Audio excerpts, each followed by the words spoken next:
Le Seigneur soit avec vous. Et avec votre esprit. Évangile de Jésus-Christ selon saint Jean. Gloire à toi, Seigneur. En ce temps-là, Jésus enseignait au temple de Jérusalem. Dans la foule, on avait entendu ces paroles et les uns disaient « C'est vraiment lui le prophète annoncé ». D'autres disaient « C'est lui le Christ ». Mais d'autres encore demandaient « Le Christ peut-il venir de Galilée ? L'Écriture ne dit-elle pas que c'est de la descendance de David et de Bethléem, le village de David, que vient le Christ ? C'est ainsi que la foule se divisa à cause de lui. Quelques-uns d'entre eux voulaient l'arrêter, mais personne ne mit la main sur lui.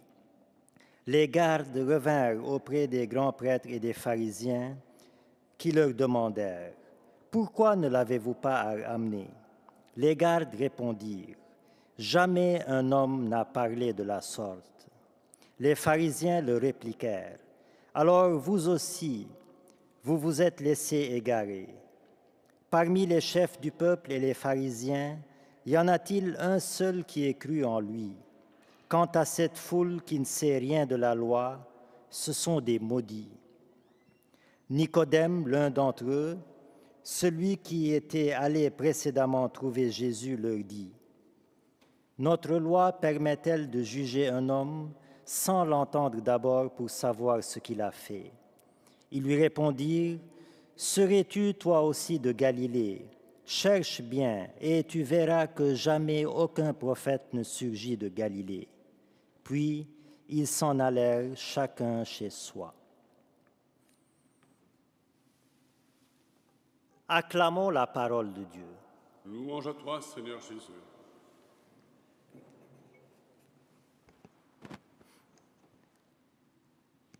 Frères et sœurs, l'évangile d'aujourd'hui, l'extrait d'évangile d'aujourd'hui, est marqué par le doute sur la messianité de Jésus. Est-il vraiment le Messie attendu? Se demandent les foules, les pharisiens, les grands prêtres.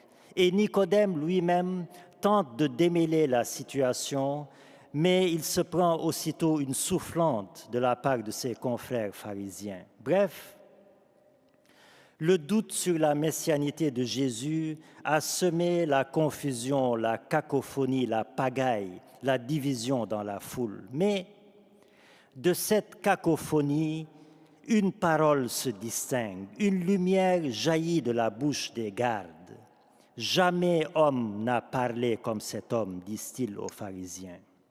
« Jamais homme n'a parlé comme cet homme ». Jésus porte donc en lui une parole venue d'ailleurs, une parole venue d'un autre monde, une parole surhumaine, une parole divine. Car jamais un homme n'a dit « aimez vos ennemis ». Jamais un homme n'a dit « je suis le chemin, la vérité et la vie ». Jamais un homme n'a dit « je suis la résurrection et la vie ». Je suis le pain de vie, je suis la lumière du monde. Jamais un homme n'a dit, avant qu'Abraham existât, moi je suis. Jamais un homme n'a dit, prenez et mangez, ceci est mon corps livré pour vous, etc. Bien d'autres paroles encore. Et Pierre, conscient de la parole céleste de son maître, lui dira par ailleurs, « Seigneur, vers qui irions-nous? Tu as les paroles de la vie éternelle. » Et Jésus a non seulement les paroles de la vie éternelle, mais il est lui-même la parole éternelle incarnée au milieu de nous. Alors, le doute sur Jésus, sur sa divinité, sur sa présence parmi nous, peut aussi nous affecter, nous envahir, surtout dans les moments plus douloureux, plus difficiles, plus éprouvants de nos vies. Mais le doute dans notre vie de foi peut être positif ou négatif. Le doute est positif lorsqu'il devient un tremplin, un mobile, lorsqu'il devient comme un stimulant pour approfondir ma foi, pour agrandir ma relation avec Dieu, afin justement de combler ce doute. Le doute est positif quand donc il devient un stimulant pour grandir dans ma foi, dans ma recherche, dans ma quête de foi. Mais le doute est négatif lorsqu'il devient une semence de Satan dans mon esprit. Vous voyez, au désert, Satan a voulu lui-même faire douter Jésus sur sa filiation divine avec ce fameux conditionnel qu'on connaît bien, ce conditionnel provoquant qu'il a répété au désert avec Jésus. « Si tu es le Fils de Dieu, dit-il à Jésus. » Et c'est ce même conditionnel provoquant que Satan utilise avec nous, frères et sœurs, pour semer subtilement le doute dans notre esprit. Si Dieu est bon, pourquoi tu souffres autant? Si Dieu est miséricordieux, pourquoi ne pas commettre tel péché? Si Dieu est tout-puissant, pourquoi tant de mal dans ta vie et dans le monde, etc., etc.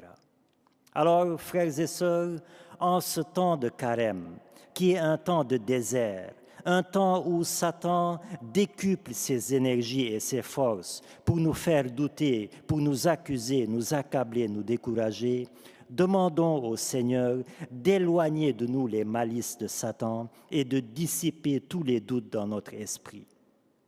Et quand le doute s'immisce dans notre esprit, que notre cœur demeure dans une paix sereine et que notre foi demeure inébranlable en Jésus-Christ, car oui, vraiment, jamais un homme n'a parlé comme cet homme, Jésus le Messie, notre Seigneur et notre Sauveur.